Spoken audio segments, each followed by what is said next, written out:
नमस्कार। मैं हूँ उत्तम दवे। मैं एक स्पिरिचुअल कोच, न्यूमरोलॉजिस्ट और फॉर्च्यून टेलर हूँ और इस वीडियो में आपका स्वागत है। आज जिस विषय पे हम लोग बात करेंगे उस विषय का नाम है किस तरीके के सवाल आप अपने आप से करें, या अंग्रेज़ी में अगर कहा जाए तो the kind of questions you need to ask yourself. दोस्तों, आप ये मानते हैं कि हमारी ज़िंदगी में हम लोग ज़्यादातर वक्त शिकायत में बिता देते हैं। उसने मुझे ये नहीं किया, उसने मुझे ये नहीं दिया, उसने मेरा ये काम नहीं किया, उसने मेरे साथ ये किया, उसने मेरे साथ नाइंसाफ़ी की, उसने मुझे गद्दारी की, वगैरह वगैरह। तो हम लोग हमेशा शिकायत करते रहते हैं। अब आपको किस टाइप की हम लोग शिकायत करते रहते हैं? एक शिकायत ये कि भाई ये चीज़ मेरे साथ ही क्यों हुई? क्यों बाकी लोग सफल हैं, मैं सफल नहीं हूँ? ठीक है, ये मेरे साथ ही क्यों हो रहा था? या तो फिर हम लोग ये सोचने लगते हैं कि भाई ऐसा हुआ तो भविष्य में क्या होगा? मेरी भी नौकरी चली गई है तो मुझे नौकरी मिलेगी कि नहीं? तो इस तरीके से हम लोग इस टाइप के भी क्वेश्चन सोचते रहते हैं। तो आपको सबसे पहले तो ये समझना है कि जिस टाइप के क्वेश्चंस आप अपने आप को पूछ रहे हैं, जैसे कि आप किसी की शिकायत कर रहे हैं, ठीक है? उसने मेरे साथ ये नहीं किया, उसने मेरे साथ नाइंसाफ़ी की। तो ये सारे जो क्वेश्चंस हैं वो पास्ट से जुड़े हुए हैं। और अगर आप नौकरी के बारे में बात करें कि भाई मुझे नौकरी मिलेगी कि नहीं, कितने टाइम के बाद मिलेगी, मेरा घर होगा कि नहीं, कब होगा, ये सब के बारे में चिंता कर रहे हैं, यानी कि आप भविष्य के बारे में चिंता कर रहे हैं। तो हम लोग क्या कर रहे हैं कि या तो पास्ट में जी रहे हैं यानी कि भूतकाल में, या तो फिर हम लोग भविष्य काल में यानी कि फ्यूचर में जी रहे हैं। प्रेजेंट में हम लोग नहीं जी रहे हैं। ठीक है, तो ये आपको ध्यान रखना है। अब हम लोग को ये देखना है कि जिस टाइप के क्वेश्चंस हम लोग अपने आप को पूछ रहे हैं उसमें दो टाइप के क्वेश्चंस है। या तो ये क्वेश्चंस पॉजिटिव है यानी कि सकारात्मक, या तो फिर ये क्वेश्चंस नेगेटिव है यानी कि नकारात्मक। अब आप समझ ही सकते हैं कि जो पॉजिटिव क्वेश्चंस है वो आपको पॉजिटिव दिशा में ले जाएंगे, अगर आप नेगेटिव क्वेश्चंस पूछेंगे तो वो आपको नेगेटिव दिशा में ले जाएंगे। तो अब ये देखना है कि आप अपने आप से जब बात करते हैं, आप अपने आप को जो क्वेश्चंस पूछते हैं वो क्वेश्चंस की क्या गुण होने चाहिए। जो क्वेश्चंस आप खुद को पूछते हैं या जब आप अपने आप से बात करते हैं तो वो क्वेश्चन सबसे पहले अच्छे होने चाहिए।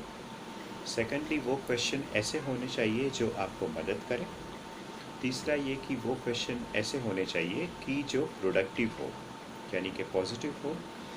नेक्स्ट ये क्वेश्चन कि जिसका कोई मतलब बनता हो। और फाइनली वो क्वेश्चंस जिससे आपकी काम करने की जो क्षमता है या काम करने की जो एनर्जी है वो आगे बढ़े। इस टाइप के क्वेश्चंस आपको अपने आप को पूछना है। ऐसे क्वेश्चंस मत पूछिए जिससे आपकी मन में चिंता पैदा हो और चिंता के कारण आपकी मानसिक शक्ति कम हो जाए, और मानसिक शक्ति कम हो जाए तो आप अपने निर्धारित गोल तक पहुंच ही नहीं पाएंगे। तो अब ये हम लोग देखते हैं एक छोटे उदाहरण से कि किस तरीके से क्वेश्चंस आपको पूछने चाहिए अपने आप को और क्या फ़ायदा आपको हो सकता है। चलिए एक भगवत गीता का हम लोग उदाहरण देख लेते हैं कि अर्जुन जी जब अपने ही रिश्तेदारों को सामने उन्होंने युद्ध क्षेत्र में देखा, तो उन्होंने कृष्ण जी से ये कहा कि मैं इन लोगों के साथ लड़ाई कैसे कर सकता हूँ, ये तो सारे मेरे रिश्तेदार हैं। तब कृष्ण भगवान ने उन्हें कहा कि नहीं, ये तो एक धर्म की लड़ाई है, ये आपके और रिश्तेदारों की लड़ाई नहीं है, ये धर्म और अधर्म के बीच की लड़ाई है। तो आपको धर्म स्थापित करने के लिए लड़ाई करनी ही पड़ेगी। तब जब अर्जुन जी को बात समझ आ गई तो उन्होंने कृष्ण भगवान से ये कहा कि मैं कैसे लड़ाई करूं ताकि मैं इनको परास्त कर सकूं। तो पहले उन्होंने गलत क्वेश्चन पूछा था, सेकंड टाइम उन्होंने सही क्वेश्चन पूछा।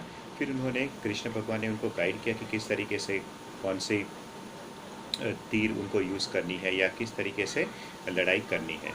तो आपको भी हमेशा अपने आप को ऐसे प्रश्न पूछने हैं जिससे आपके जीवन का जो मकसद है वो पूरा हो सके। अब एक छोटा सा मैं आपको किस तरीके से आपको क्वेश्चन पूछना है, तो आप अपने पूछ सकते हैं कि how can I make it happen. ये सवाल हमेशा होना चाहिए आपके सामने कि भाई ये चीज़ कैसे होगी। अब मैं आपको समझाने जा रहा हूँ एक छोटे उदाहरण के साथ कि कैसे ये चीज़ मुमकिन है। करीबन 1 साल पहले मैं एक पुस्तक का एग्ज़िबिशन था, उसमें मैं गया था। और जैसे ही मैं बाहर निकला तो अचानक इतनी ज़ोर की बारिश होने लगी, इतनी ज़ोर की बारिश होने लगी कि सारे रिक्शास तो वहाँ से गायब हो गए।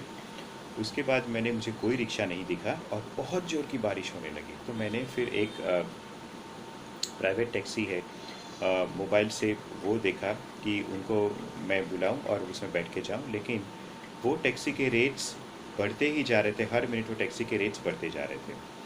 और दूसरी एक बात ये भी थी कि छोटी टैक्सी जो मुझे चाहिए थी, छोटी सी गाड़ी वो नहीं मिल रही थी, बड़ी बड़ी गाड़ियाँ मिल रही थी जिनके रेट्स बहुत हाई थे। जो नॉर्मल रेट्स थे उससे 4 गुना रेट्स हाई हो गए थे। तो मैंने सोचा चलिए दूसरा ऑप्शन मेरे पास क्या है। तो मैंने दूसरे ऑप्शन में दूसरे प्राइवेट टैक्सी को ट्राई किया, लेकिन वहाँ पे तो इतना बुकिंग हो गया था कि टैक्सीज ही नहीं मिल रही थी। फिर मैंने सोचा कि कहीं मुझे बस मिले, तो बस का भी कोई ठिकाना नहीं। फिर मैंने थोड़ा वेट किया, मैंने सोचा कहीं मुझे कोई ऑटो रिक्शा मिल जाए, तो ऑटो रिक्शा भी नहीं मिल रहा था। अब मैंने सोचा अब मैं क्या करूं, क्योंकि धीरे धीरे पानी भरने लगा था। तो उस वक्त मैंने सोचा, मैं मन में सोच रहा था कि मेरा उद्देश्य क्या था, मुझे घर पहुंचना था।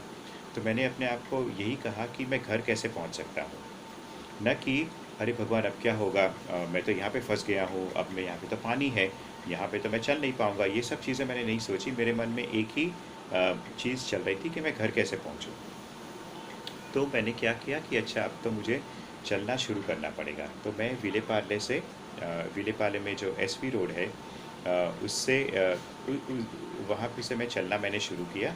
और मैं धीरे धीरे धीरे जो सड़क के ठीक बीचों बीच, जहाँ पे वो जो डिवाइडर है वहाँ पे पानी बिल्कुल कम था, तो वहाँ पे वो डिवाइडर के पास ही मैं चलते चलते सीधे वहाँ पे विलेपार्ले से लेके मैं सीधे अंधेरी स्टेशन पहुँच गया। और उस वक्त लोकल ट्रेन्स, इतना पानी भर गया था थोड़ी देर में कि लोकल ट्रेन्स बंद थे।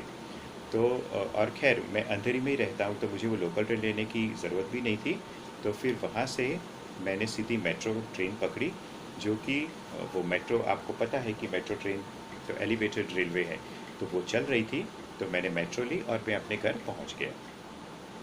तो दोस्तों, आपको भी ये हमेशा ध्यान रखना है कि जब भी आपके सामने कोई मुसीबत आए, तो आपको मुसीबत के ऊपर फोकस नहीं करना है, आपको सॉल्यूशन के ऊपर फोकस करना है। और आपको यही अपने आप को पूछना है कि ये चीज़ मैं कैसे कर सकता हूँ, या ये सॉल्यूशन मुझे कैसे मिल सकता है, मेरी मकसद तक मैं कैसे पहुँच सकता हूँ। अगर इस टाइप के क्वेश्चंस आप अपने आप को पूछेंगे, तो आपका कोई भी काम रुक नहीं जाएगा, और आप जो भी आपका मकसद है वो ज़रूर पूरा होगा। आज के लिए बस सिर्फ इतना ही। नमस्कार।